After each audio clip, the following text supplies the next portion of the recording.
वरिष्ठांच्या आदेशाने MIDC पोलिसांनी भल्या पहाटेच सर्च ऑपरेशन राबवून अटक वॉरंटमधील 10 आरोपींना अटक केली आहे। तसेच 17 बेलेबल वॉरंट आणि 34 न्यायालयीन समन्सची बजावणी केली आहे। पहाटे 5 ते सकाळी 8 या वेळेत ही मोहीम राबविण्यात आली। पोलीस अधीक्षक राकेश ओला यांनी MIDC हद्दीत सर्च ऑपरेशन राबविण्याचे आदेश MIDC पोलिसांना दिले होते।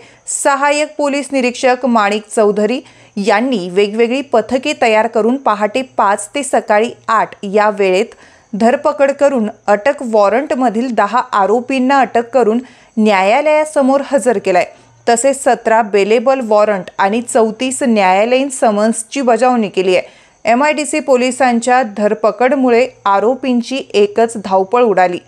पोलीस अधीक्षक राकेश ओला, अप्पर पोलीस अधीक्षक प्रशांत खैरे, नगर ग्रामीणचे प्रभारी पोलीस उपअधीक्षक अमोल भारती यांच्या मार्गदर्शनाखाली सहाय्यक पोलीस निरीक्षक माणिक चौधरी, पोलीस उपनिरीक्षक विनोद परदेशी, उपनिरीक्षक विजय जाधव, उपनिरीक्षक मनोज मोंढे, उपनिरीक्षक अनिल आढाव, अंमलदार मोहम्मद शेख, संदीप चव्हाण, अनिल आव्हाड, फकीर शेख, मुकुंद दुधाळ, मनोज राजपूत, विष्णू भागवत, किशोर जाधव, नवनाथ दहिफळे, राजेश राठोड, ज्ञानेश्वर तांदळे, गोरक्षनाथ केदार, रवींद्र देशमुख यांच्या पथकाने ही कारवाई केली आहे।